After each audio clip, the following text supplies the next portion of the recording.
Assalamu alaikum dear students, welcome in other video 10th class mathematics। जैसा कि आपको पता है हमारे न्यू सिलेबस की लेक्चर सीरीज कंटिन्यू है। तो स्टूडेंट्स आज हम लोग इस लेक्चर में एक्सरसाइज 3.2 को कंप्लीट सॉल्व करेंगे। तो स्टूडेंट्स एक्सरसाइज 3.2 है हमारे पास, जिसका क्वेश्चन नंबर 1 आपको स्क्रीन पे नजर आ रहा होगा। तो क्वेश्चन नंबर 1 की स्टेटमेंट स्टूडेंट्स से यूं है, वो कहता है कि from the following matrices identify unit matrices, row matrices, column matrices and null matrices. And कौन से नल मैट्रिसेस को हमने आइडेंटिफाई करना है।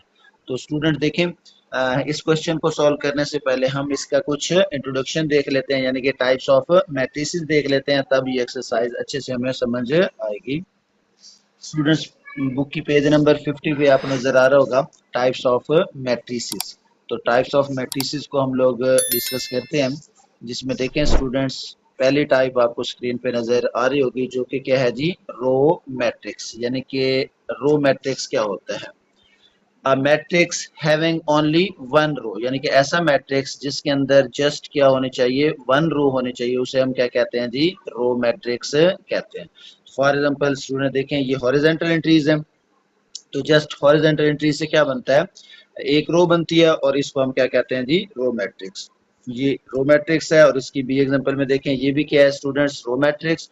और इसमें चूंकि एक एलिमेंट है, ये हॉरिजॉन्टल भी देखा जा सकता है और वर्टिकल भी देखा जा सकता है, तो इसे हम रो मैट्रिक्स में भी इसके एग्जांपल ले सकते हैं और कॉलम में भी ले सकते हैं।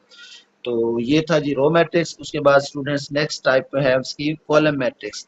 कॉलम मैट्रिक्स जैसा कि नाम से ही जाहिर है, ऐसा मैट्रिक्स जिसके अंदर एक कॉलम हो, तो वो क्या कहलाता है स्टूडेंट्स, कॉलम मैट्रिक्स कहलाता है। A matrix having only one column is called column matrix. देखें ये वर्टिकली एलिमेंट्स लिखे हुए हैं, तो ये भी एक कॉलम है, बी में देखें ये भी वर्टिकल है, और सी में देखें ये सिंगल एलिमेंट है, तो मतलब ये वर्टिकली भी देखा जा सकता है और हॉरिजॉन्टल भी देखा जाता है, तो ये भी क्या है स्टूडेंट्स, कॉलम मैट्रिक्स है।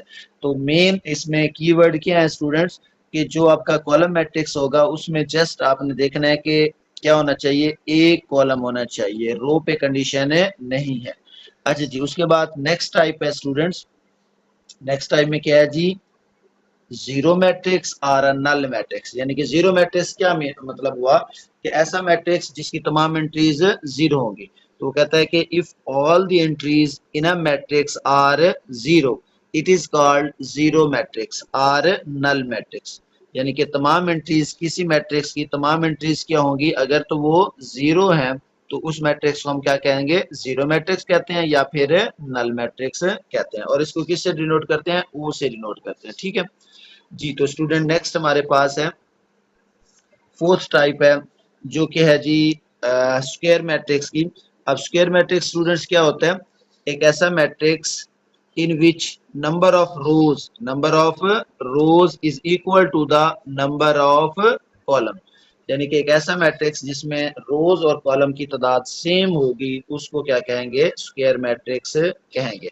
अच्छा, ये स्क्वायर मैट्रिक्स क्या हो सकता है, इसके एलिमेंट्स कुछ भी हो सकते हैं, यानी कि आपने जस्ट ये देखना है कि इनका ऑर्डर सेम होना चाहिए। देखें n बाई एन, एन मतलब क्या है, सेम नंबर होना चाहिए। ठीक है, n बाई एन, तो उसको हम क्या कहते हैं जी, स्क्वायर मैट्रिक्स। वो क्या, 2 बाई 2 का हो सकता है, 1 बाई 1 का हो सकता है, 3 बाई 3 का, 4 बाई 4 का, तो वट एवर कुछ भी हो सकता है। तो यहाँ देखें स्टूडेंट, इसके अंदर एक दो तीन, तीन ही रोज है, और वर्टिकली देखें तीन ही कॉलम है, तो ये इसका ऑर्डर क्या हो गया, 3 ऑर्डर है इसका।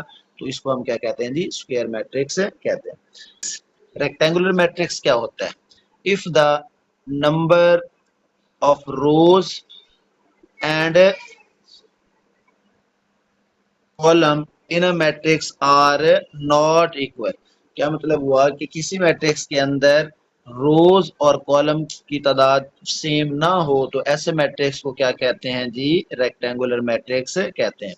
एग्जांपल में देखें, इसके अंदर कितनी रोज है, एक रो है, और कॉलम देखें कितने हैं, दो हैं, यानी कि कॉलम दो और रोज एक, तो बराबर नहीं है। इसमें देखें एक कॉलम और रोज कितनी है जी, दो रोज है हॉरिजॉन्टली, तो ये भी बराबर नहीं है। इसमें देखें एक और ये दो, यानी कि दो रोज और कॉलम कितने हैं, एक दो तीन, तो ये क्या है जी, रेक्टेंगुलर मैट्रिक्स है। यानी कि ऐसे मैट्रिसेस जिनमें रोज और कॉलम की तादाद सेम ना हो उन्हें हम क्या कहते हैं, रेक्टेंगुलर मैट्रिक्स कहते हैं। ठीक है, अच्छा यहाँ पर तीन तीन एग्जांपल दिए हैं, तो एटलीस्ट स्टूडेंट्स आपने एक एग्जांपल हर डेफिनेशन के साथ याद करनी है। ठीक है, अच्छा जी, उसके बाद नेक्स्ट है जी डायगोनल मैट्रिक्स। तो स्टूडेंट डायगोनल मैट्रिक्स क्या होता है, पहले तो आपको ये समझना है कि डायगोनल होते क्या हैं।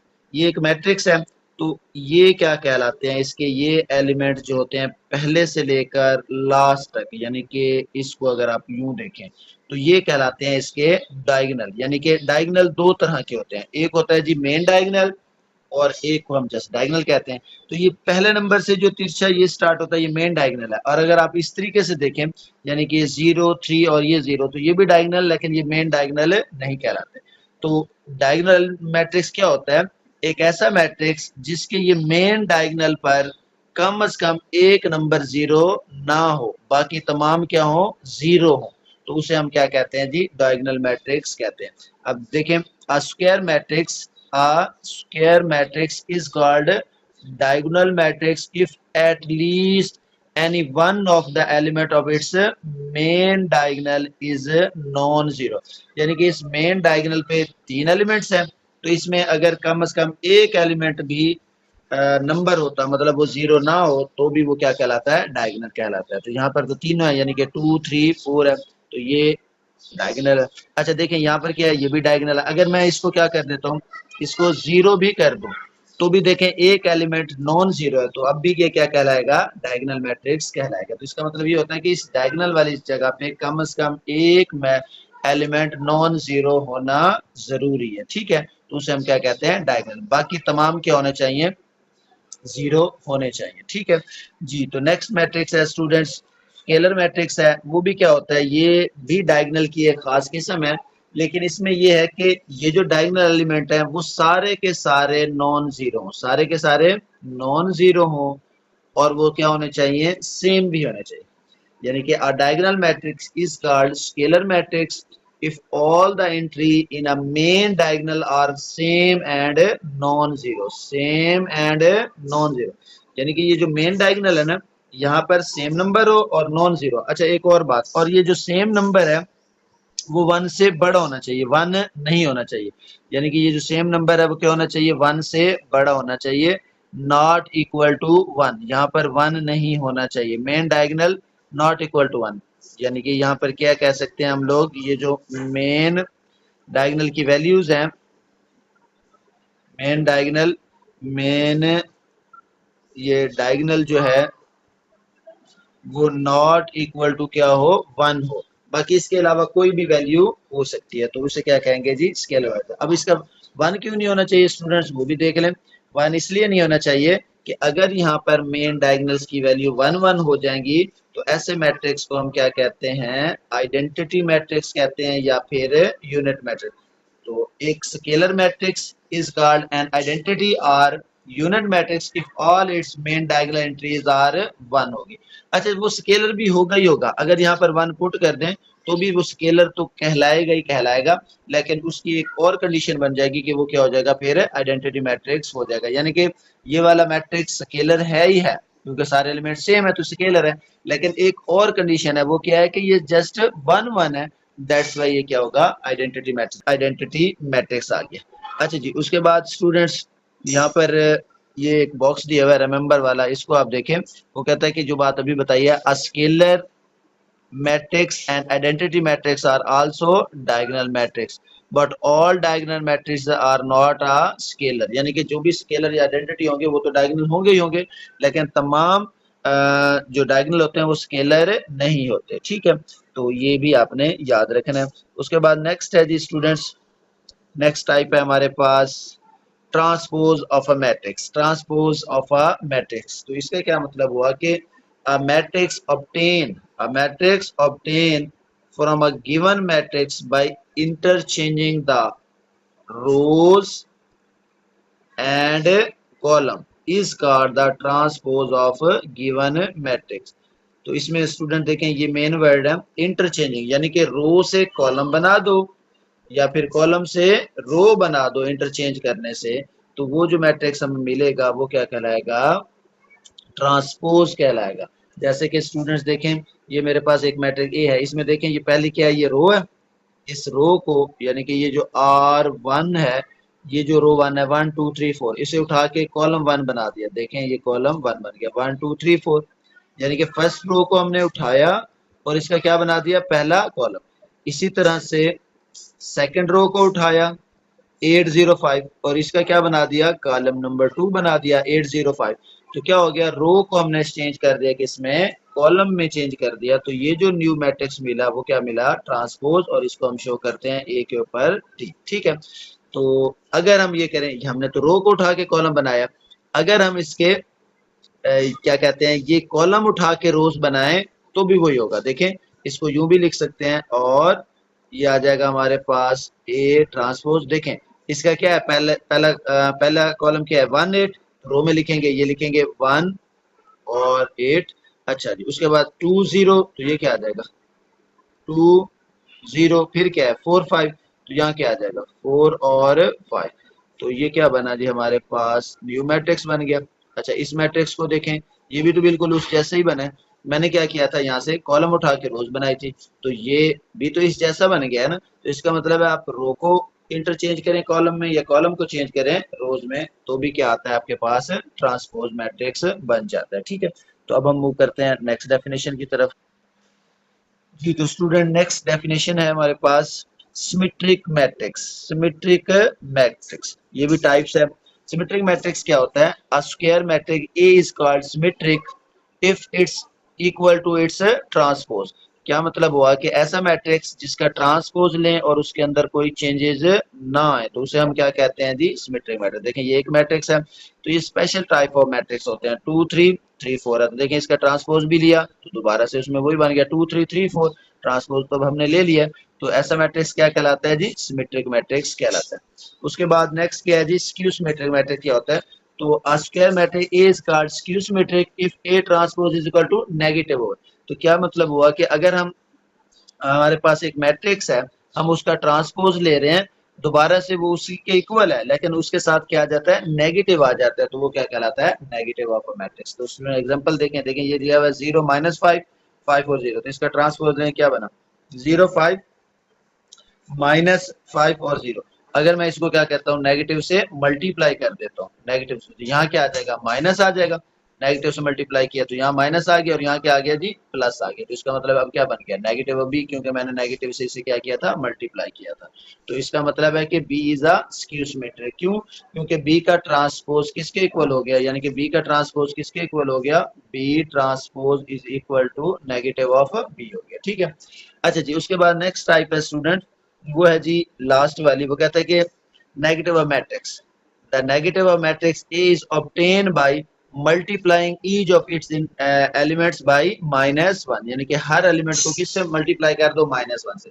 अच्छा, इसको हम यूं भी लिख सकते हैं कि हर एलिमेंट का साइन चेंज कर दो, यानी कि a matrix obtain by changing the sign of each entry, तो वो भी क्या हो जाएगा, नेगेटिव। और it is denoted by negative of A, यानी कि ये हमारे पास ए मैट्रिक्स है, -1 से मल्टीप्लाई किया, यहाँ आ गया, ये +3 था तो क्या हो गया -3, और जो माइनस था वो क्या हो गया, प्लस हो गया, तो ये आ गया जी नेगेटिव ऑफ मैट्रिक्स। तो स्टूडेंट्स, अब हमने टाइप्स ऑफ मैट्रिसेस देख लिए, तो इस क्वेश्चन को सॉल्व करना ज्यादा इजी हो जाएगा।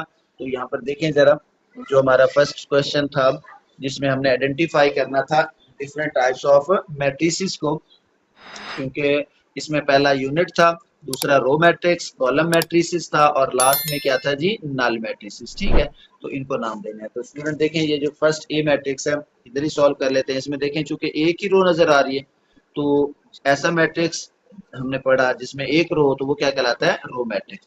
तो स्टूडेंट इसका नाम क्या हो जाएगा, रो मैट्रिक्स। यहाँ पर हम लिख देंगे इसको रो मैट्रिक्स।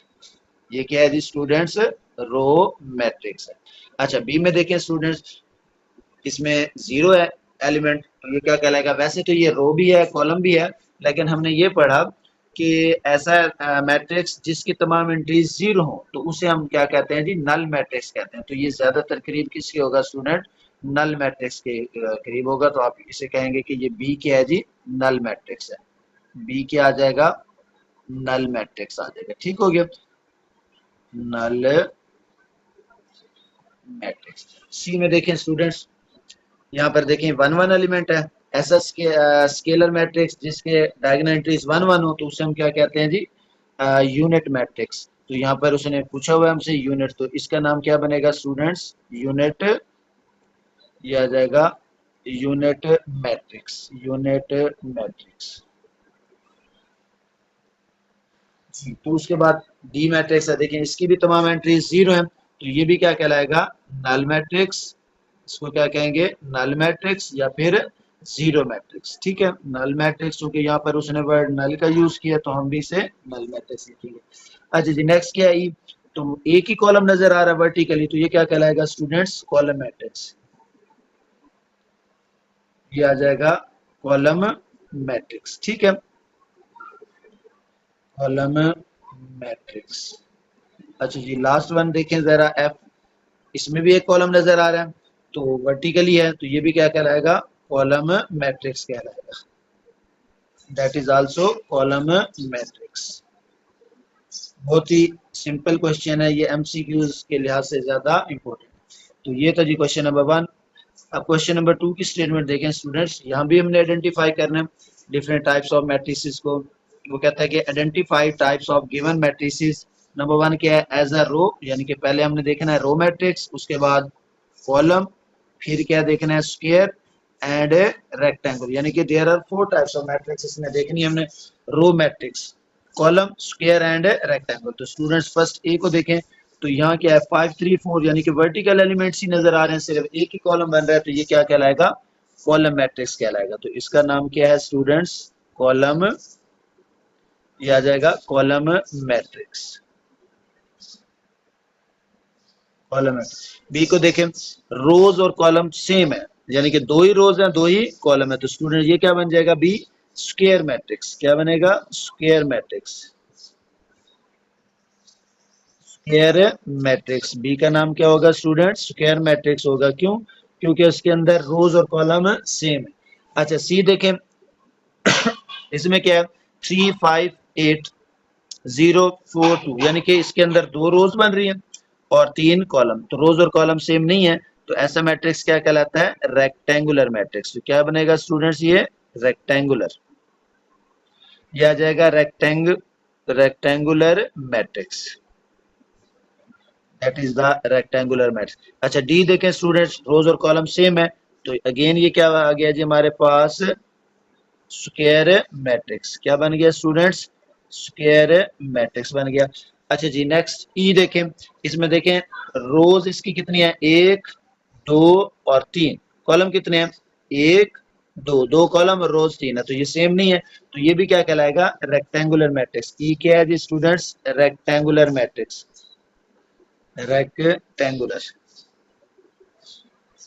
Rectangular matrix. ठीक हो गया। अच्छा जी, उसके बाद एफ देखें स्टूडेंट, एक ही इसके अंदर रो नजर आ रही है, तो एफ क्या है students, that is the row matrix. इसका नाम क्या होगा, रो मैट्रिक्स होगा। अच्छा देखें 1 2 3, जी में क्या है जी, 3 रोज और 3 ही कॉलम, तो जी मैट्रिक्स क्या कहलाएगा, स्क्वायर मैट्रिक्स। क्या कहलाएगा जी, स्क्वायर मैट्रिक्स कहलाएगा ये, स्क्वायर मैट्रिक्स। जी क्या होगा स्टूडेंट, स्क्वायर मैट्रिक्स। एच देखें, अच्छा इसमें देखें 1 2 3, 3 रोज और कॉलम 2, रोज और कॉलम सेम नहीं है, that's why H is rectangular matrix. तो एच क्या होगा स्टूडेंट्स, ये होगा जी हम रेक्टेंगुलर मैट्रिक्स, रेक्टेंगुलर मैट्रिक्स, ये क्या कहलाएगा, रेक्टेंगुलर मैट्रिक्स। अच्छा जी स्टूडेंट नेक्स्ट क्वेश्चन नंबर 3 है इसी एक्सरसाइज का, तो इसमें हमने आइडेंटिफाई करना है डायगोनल, यानी कि बताना है कि डायगोनल मैट्रिक्स कौन सा है, स्केलर मैट्रिक्स कौन सा है और यूनिट मैट्रिक्स कौन सा है। ठीक है, तो फर्स्ट को देखें स्टूडेंट्स, ये डायगोनल मैट्रिक्स तो है ही है और स्केलर भी है क्योंकि सेम है, लेकिन ऐसा स्केलर मैट्रिक्स जिसके एलिमेंट 1 1 हो तो वो क्या कहलाता है, यूनिट मैट्रिक्स कहलाता है। तो ए क्या बनेगा, यूनिट मैट्रिक्स, ये आ जाएगा यूनिट मैट्रिक्स, ये आ गया जी यूनिट मैट्रिक्स। यहाँ पर देखें स्टूडेंट्स, डायगोनल एलिमेंट 5 5 है, यानी कि सेम है और नॉन जीरो है, that's why it is a scalar matrix. तो ये क्या कहलाएगा, ये कहलाएगा स्केलर मैट्रिक्स, स्केलर मैट्रिक्स। ठीक है, उसके बाद सी देखें स्टूडेंट्स, अब इसके नॉन डायगोनल जो है वो जीरो है और डायगोनल जगह पे कम से कम एक एलिमेंट नॉन जीरो है, वो क्या है जी, 3 है। तो इसलिए ये क्या कहलाएगा, डायगोनल मैट्रिक्स कहलाएगा, डायगोनल, डायगोनल मैट्रिक्स। तो सी क्या कहलाएगा स्टूडेंट्स, डायगोनल मैट्रिक्स कहलाएगा। स्टूडेंट इसका नेक्स्ट डी मैट्रिक्स है, देखें यहाँ पर भी डायगोनल एंट्रीज नॉन जीरो है, 7 और 6, और बाकी क्या है जी, जीरो है। तो ये क्या कहलाएगा, जस्ट डायगोनल मैट्रिक्स। ये होगा जी डायगोनल मैट्रिक्स। डी क्या है स्टूडेंट्स, डायगोनल मैट्रिक्स। ई देखें, अब देखें ये डायगोनल एंट्रीज सेम है, तो क्या कहलाएगा, स्केलर मैट्रिक्स। ये क्या है स्टूडेंट्स, स्केलर। ठीक है, ये था क्वेश्चन नंबर 3। अब हम चलते हैं क्वेश्चन नंबर 4 की तरफ। तो स्टूडेंट्स क्वेश्चन नंबर 4 की स्टेटमेंट है, find transpose each of the following matrices. तो फर्स्ट मैट्रिक्स ए दिया हुआ है, इसका हमने ट्रांसपोज फाइंड आउट करना है। स्टूडेंट देखें ए ट्रांसपोज क्या आ जाएगा, यहाँ लिखेंगे A transpose that will be equal to, ये क्या है हमारे पास, रो है, रो का क्या बना देंगे, कॉलम, यानी कि 2 3, तो इसे लिखेंगे 2 और 3 कॉलम वाइज। अच्छा ये सेकंड रो है 4 5, तो ये क्या आ जाएगा 4 एंड 5, तो ये क्या बन गया, सेकंड कॉलम। तो ये आ गया जी इसका ट्रांसपोज ऑफ मैट्रिक्स। ठीक है, और ये इसका आंसर जी। तो स्टूडेंट नेक्स्ट देखें बी, बी क्या है, एक ही इसका कॉलम है, तो बी ट्रांसपोज क्या बनेगा, इसके अंदर एक ही इसकी रो बन जाएगी। तो यहाँ लिखेंगे ये आ जाएगा 3, उसके बाद क्या होगा 7 और 6। ठीक है, तो ये आ जाएगा इसका ट्रांसपोज। उसके बाद नेक्स्ट है स्टूडेंट्स, ये क्या दिया हुआ है, एक ही रो दी हुई है, तो सी का ट्रांसपोज स्टूडेंट्स किसके इक्वल होगा, अब ये बन जाएगा एक ही कॉलम, यानी कि ये आ जाएगा 5 -2 एंड 4, यानी कि ट्रांसपोज में क्या करते हैं, रोज को कॉलम में चेंज करते हैं। डी मैट्रिक्स है स्टूडेंट्स, तो इसका ट्रांसपोज क्या बनेगा, यहाँ हम लिखेंगे डी का ट्रांसपोज इज इक्वल टू जी। अब देखें ये इसकी क्या है, फर्स्ट रो है 2 5, हम इसे कॉलम में लिखेंगे 2 एंड 5। सेकंड रो है 3 6, कॉलम में लिखेंगे 3 और 6। थर्ड रो है 4 7, तो ये आ जाएगा 4 एंड 7, कॉलम में लिख दिया। तो ये इसका क्या आ गया जी, आंसर है। बहुत ही सिंपल से क्वेश्चन है, आपने परेशान नहीं होना, जस्ट आपने इसकी टाइप्स ऑफ मैट्रिसेस को अच्छी तरह से याद करना है। स्टूडेंट्स क्वेश्चन नंबर 5 है, जिसकी स्टेटमेंट है find negative of the following matrices. तो हमने इन गिवन मैट्रिसेस के नेगेटिव मैट्रिसेस फाइंड आउट करना है। तो स्टूडेंट्स डेफिनेशन में हमने पढ़ा था कि a matrix obtain by multiplying -1, यानी कि हम इसे क्या करेंगे, -1 से मल्टीप्लाई करेंगे। तो स्टूडेंट ए है, इसको जब -1 से मल्टीप्लाई करेंगे तो क्या आ जाएगा, माइनस ए आ जाएगा, that will be equal to, अब लेफ्ट साइड से माइनस से मल्टीप्लाई किया तो बाकी एंट्रीज को भी -1 से करेंगे, तो ये -3 है, तो अब क्या हो जाएगा, प्लस का 3 आ जाएगा। ठीक है, चूंकि जीरो है, जीरो न्यूट्रल होता है, तो ये जीरो एज इट इज आएगा। 5 को माइनस से मल्टीप्लाई करेंगे तो क्या आ जाएगा स्टूडेंट्स, ये आ जाएगा -5 आ जाएगा, और 6 को करेंगे तो माइनस से, तो क्या आ जाएगा, माइनस का 6 आ जाएगा। तो ये आ गया जी हमारे पास नेगेटिव मैट्रिक्स। ठीक है, ये क्या होगा, इसका आंसर होगा। अच्छा जी, उसके बाद नेक्स्ट देखें स्टूडेंट्स बी मैट्रिक्स, इसको भी नेगेटिव से मल्टीप्लाई करते हैं, तो ये नेगेटिव ऑफ बी आ जाएगा, that will be equal to, अच्छा ये -3 है तो क्या हो जाएगा, +3, ये +3 है तो क्या हो जाएगा, माइनस का 3 है, साइन चेंज हो जाएंगे, इसको करेंगे मल्टीप्लाई तो क्या आ जाएगा, ये 2 प्लस का, और नेक्स्ट क्या आ जाएगा स्टूडेंट्स, माइनस का 2 आ जाएगा। तो that is the negative of matrix. ठीक है, और यही इसका क्या है स्टूडेंट्स, आंसर है।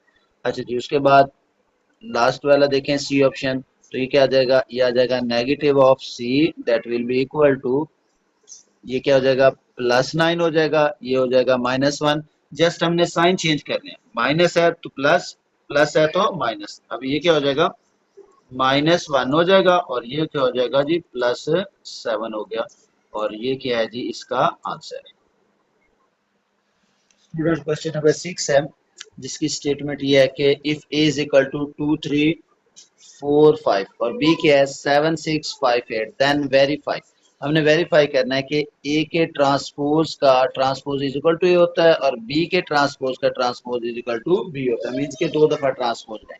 तो स्टूडेंट्स यहाँ पर हम स्टार्ट करते हैं इसको सॉल्व करना। फर्स्ट पार्ट है जी, फर्स्ट में देखें हमारे पास गिवन में क्या है, given A is equal to है हमारे पास 2 3 4 एंड 5। ए किसके इक्वल है? अच्छा जी, अब स्टूडेंट्स क्योंकि हमने ट्रांसपोज लेना है तो यहाँ पर लिखेंगे टेकिंग ट्रांसपोज, टेकिंग ट्रांसपोज। जी, तो क्या आ जाएगा लेफ्ट साइड पे ए ट्रांसपोज, तो राइट साइड पे भी क्या होगा, इसका ट्रांसपोज लेंगे तो क्या हो जाएगा, ये फर्स्ट रो है तो क्या बन जाएगा 2 इंटू 3 कॉलम बन गया, और सेकंड रो है तो ये सेकंड कॉलम 4 एंड 5। एक ट्रांसपोज ले लिया स्टूडेंट्स, अब हम दोबारा से इसका ट्रांसपोज लेंगे, अगेन टेकिंग ट्रांसपोज, ये आ जाएगा 2 दफा लेना है ना, अगेन टेकिंग ट्रांसपोज, तो ये आ जाएगा ए ट्रांसपोज का ट्रांसपोज। जी, तो राइट साइड पे लें ट्रांसपोज स्टूडेंट्स, ये फर्स्ट रो है तो कॉलम में लिखें 2 4 और ये क्या हो जाएगा 3 एंड 5। तो अब अगर आप देखें तो हमारे पास जो गिवन मैट्रिक्स था वो 2 3 4 5 था, ये भी बन गया 2 3 4 5। तो हम लिख सकते हैं A transpose is equal to, तो इसको दोबारा क्या पुट कर सकते हैं, ए पुट कर सकते हैं, दोबारा से सेम आ गया, तो ये स्टूडेंट्स क्या हो गया जी, वेरीफाइड हो गया। ठीक है, अच्छा जी, इसी तरह से इसका सेकंड पार्ट है स्टूडेंट्स, तो उसमें देखें बी को हमने सॉल्व करना है, तो यहाँ पर क्या है हमारे पास गिवन बी मैट्रिक्स है जी, क्या है जी बी मैट्रिक्स स्टूडेंट्स, उसकी वैल्यू ये दी हुई है 7 6, ये आ जाएगा 7 6 5 एंड 8, 7 6 5 एंड 8। तो जी इसका भी ट्रांसपोज लेते हैं, तो टेकिंग ट्रांसपोज, टेकिंग ट्रांसपोज, तो क्या बनेगा, ये आ गया जी बी का transpose, that will be equal to ये 7 6, फर्स्ट क्या है जी रो है 7 और 6 हमने कॉलम में लिख दिया, अब ये क्या है 5 और 8, यानी कि रो को मैंने क्या बना दिया, कॉलम बना दिया। एक ट्रांसपोज आ गया देखें 7 6 और क्या आ गया 5 8, अगेन ट्रांसपोज लेंगे इसका, यह आ जाएगा अगेन टेकिंग ट्रांसपोज। जी, तो स्टूडेंट्स क्या बना, B transpose whole transpose is equal to, देखें ये आ गया 7 5 फर्स्ट रो को फर्स्ट कॉलम में, 6 और 8 सेकंड रो को सेकंड कॉलम में। तो अब अगर आप इस पे थोड़ा सा गौर करें तो ये दोबारा से 7 6 देखें 7 6 5 8 दोबारा से बी बन गया, तो ये क्या हो गया इक्वल टू बी हो गया अगेन, तो ये क्या हो गया स्टूडेंट्स वेरीफाइड हो गया। तो ये थी एक्सरसाइज 3.2। होप सो स्टूडेंट्स आपको इसकी समझ आ गई होगी। इंशाल्लाह नेक्स्ट लेक्चर में हम नेक्स्ट एक्सरसाइज को स्टार्ट करेंगे, तब तक के लिए अल्लाह हाफिज।